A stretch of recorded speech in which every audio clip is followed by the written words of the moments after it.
देख रहे हैं जस्टिस 24 न्यूज। मनपा स्कूलों में गीता पढ़ाने की मांग, गोपाल शेट्टी ने लिखा पत्र। मुंबई महानगर पालिका के स्कूलों में श्रीमद् भागवत गीता पढ़ाए जाने की मांग एक बार फिर सामने आई है। पूर्व सांसद गोपाल शेट्टी ने इस विषय को लेकर मंत्री आशीष शेलार, पालक मंत्री मंगल प्रभात लोढ़ा को पत्र लिखते हुए मांग किया है कि मनपा द्वारा संचालित स्कूलों के पाठ्यक्रम में श्रीमद् भागवत गीता को शामिल किया जाए। गोपाल शेट्टी ने अपने पत्र में याद दिलाया है कि जब वे सांसद थे तब उन्होंने लोकसभा में भी यह मांग उठाई थी कि देश के स्कूलों में श्रीमद् भागवत गीता पढ़ाई जानी चाहिए ताकि छात्रों को भारतीय संस्कृति और जीवन मूल्यों की समझ मिल सके। उन्होंने यह भी कहा कि इसके बाद भारतीय जनता पार्टी की नगर सेविका योगिता कोहली ने भी मुंबई महानगर पालिका के सभागृह में इस मुद्दे को जोरदार तरीके से उठाया था और स्पष्ट रूप से मांग किया था कि मनपा स्कूलों में श्रीमद् भागवत गीता को पढ़ाया जाए। हालांकि इस मांग को उठाए अब पूरे 3 साल बीत चुके हैं, लेकिन अब तक इस पर कोई अमल नहीं किया गया है। इसी को लेकर पूर्व सांसद गोपाल शेट्टी ने एक बार फिर पत्र लिखकर मंत्रियों से आग्रह किया है कि इस विषय पर गंभीरता से विचार किया जाए और मुंबई के मनपा स्कूलों में श्रीमद् भागवत गीता को पढ़ाने का निर्णय जल्द से जल्द लिया। अब आइए देखते हैं जस्टिस 24 न्यूज पर इस बातचीत के दौरान पूर्व सांसद और जाने माने जनसेवक गोपाल शेट्टी ने क्या कुछ कहा, इस रिपोर्ट में। नमस्कार दोस्तों, जैसा मैं बताना चाहता हूँ कि हम आज पूर्व सांसद और जनसेवक गोपाल शेट्टी के पास आए हैं। एक मुद्दे पे जो विशेष मुद्दा इस समय बहुत वीडियो वायरल हो रहा है, उस पर हम जानने की कोशिश करें। गोपाल शेट्टी साहब नमस्कार।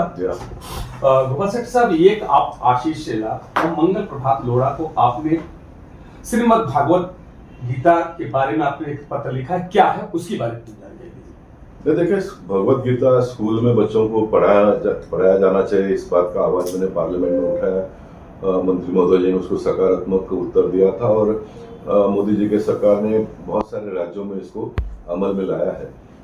मुंबई में हमारी नगर सेविका योगिता कोहली ने मुंबई महानगर पालिका में ठहराव मंजूर करवा लिया और उसको आज 3 साल हो गए और 4 दिन के पहले ही लोक सत्ता ने उसका न्यूज बनाया कि अभी तक इसको इम्प्लीमेंट नहीं किया है। तो मैंने लोक सत्ता पढ़ते ही मंगल प्रभात जी और आशीष शेलार जी को, हमारे पालक मंत्री है दोनों, उनको कहा कि भाई सारे मुंबई महानगर पालिका के स्कूलों में ये बच्चों को सिखाना प्रारंभ करना चाहिए और हम उम्मीद करते हैं और इस मुंबई महानगर पालिका के चुनाव में भी हम इसको मुद्दा बनाएंगे। मुंबई शहर में भारतीय जनता पार्टी के महापौर आने के बाद में सारे महानगर पालिका के स्कूलों में भगवत गीता का शिक्षा दी जाए, इस प्रकार की हम व्यवस्था करेंगे। सर, ये भगवत गीता पढ़ाने का क्या प्रभाव पड़ेगा समाज? देखिए, भगवत गीता ही भारत देश की संस्कृति है। हर देश का अपना एक संस्कृति होता है, तो भारत देश का संस्कृति क्या है, मुझे लगता है कि किसी भी मीडिया कर्मी ने भी इस बात को पूछने का ही साहस नहीं करना चाहिए कि भगवत गीता पढ़ने से क्या लाभ होगा करके। आपने मुद्दा पूछा तो मुझे और उसका उत्तर देने का अवसर प्राप्त हो रहा है, लेकिन मैं मानता हूं कि देश के कुछ मुद्दों के बारे में तो किसी ने दूसरा तीसरा विचार ही नहीं करना चाहिए। लेकिन आखिर आपके देश की पहचान क्या है?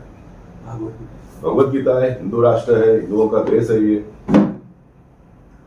तो आप ये मानते हैं कि जिस तरह से लोग अगर विदेशों के लोग आते हैं तो कोई मीनार दिया करता था गिफ्ट में और अब देश के यशस्वी प्रधानमंत्री अब गीता देना शुरू कर दिया, इसीलिए आपने ऐसा किया? भारत देश के प्रधानमंत्री ने दुबई में जाकर वहां के राजा को भगवत गीता दिया और उन्होंने बहुत अच्छे ढंग से उसको स्वीकारा।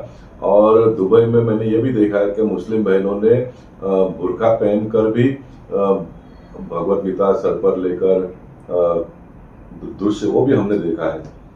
तो देखिए, हम अपने धर्म से प्रेम करेंगे, हमको दूसरे धर्म से कोई गिला शिकवा नहीं, कम से कम मुझे तो नहीं है।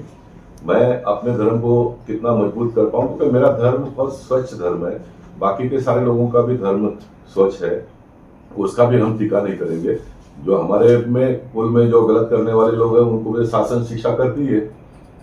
शासन को भी शिक्षा करते समय हिंदुओं को नहीं करेंगे, मुसलमानों को और क्रिश्चियनों को और धर्मियों को करेंगे, ऐसा नहीं है। डॉक्टर बाबा साहब अम्बेडकर जी का संविधान जो गलत करने वाले सबको एक जैसा शिक्षा दी जाती है। जाता श्रीमद् भागवत गीता, उसका उन्होंने मुंबई महानगर पालिका में पढ़ाने का, बच्चों को शिक्षा देने का जिस तरह से उन्होंने आवाज उठाया, इसके लिए हम उनका स्वागत करते हैं। चैनल जस्टिस करते हैं। जय महाराष्ट्र।